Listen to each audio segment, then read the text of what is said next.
late 1940s, Jack Northrup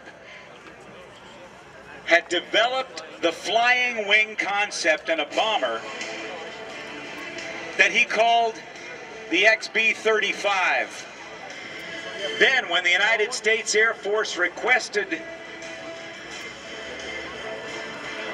a bomber that could fly more miles under jet power, he developed the YB-49. That aircraft did not survive. However, its design was vindicated on an aircraft you can see to your right now, just 2 miles away, with the same wingspan of Jack Northrup's YB-49 of 172 feet. Ladies and gentlemen, the Joint Service Open House is proud to present to you the Northrop Grumman B-2 Spirit.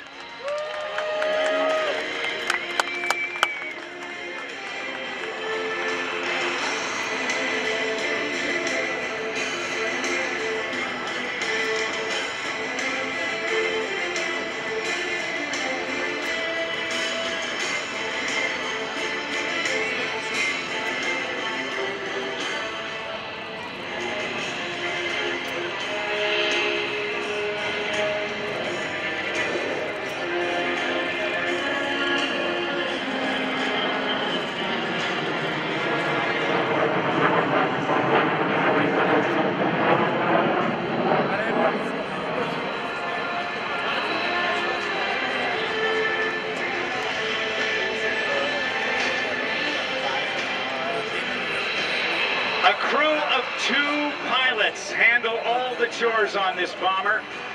When you go back to World War II and think of 10 airmen in each B-17 or B-24 Liberator, with somewhere between 4,000 and 8,000 pounds of bombs capable, it was putting hundreds and hundreds of men at risk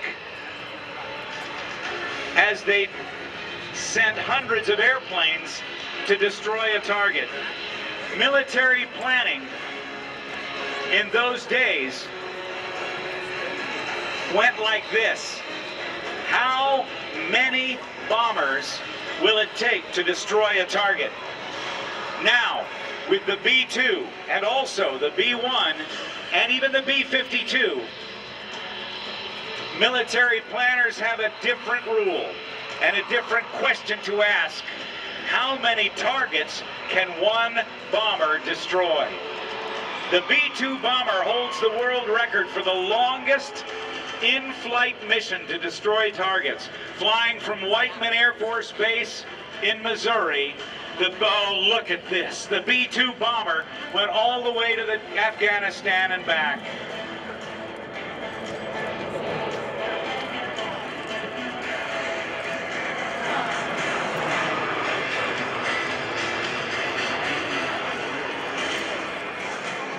I gotta tell you folks, I announce at a lot of air shows. I've seen the B-2 bomber a lot, and that's about the closest I've ever seen it come to the crowd. Yay, Andrews!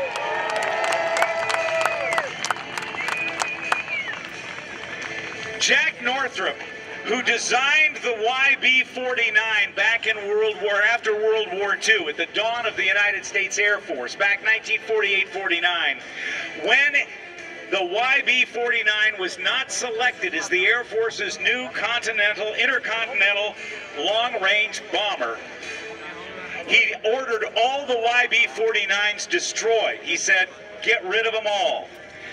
His Norcrafters, his loyal employees, wanted to save one, but he said no. His hopes were dashed. He got out of the aircraft business, tried real estate, tried a lot of other things, and then in 1980, when Jack Northrop was an old man suffering from Parkinson's disease and confined to a wheelchair, Jack was taken to a secret Palmdale, California, Northrop Grumman assembly plant and taken into a secret room. He was wheeled into the room and he was handed a box that was covered. With his shaking hands, he opened the top of that box and saw the model of the B-2 bomber. And he said, and I quote, "Now I know why God has kept me alive these last 30 years. He was a visionary.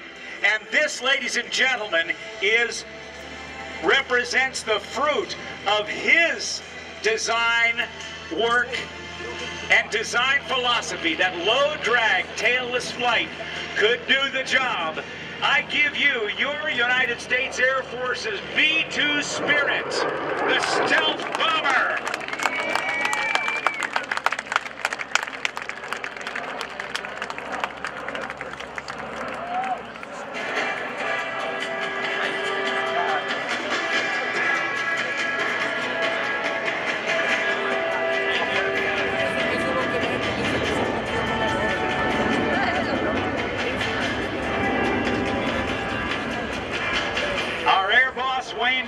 Just bid the aircraft goodbye. By the way, the call sign of the B-2 bomber today, call sign Death 11.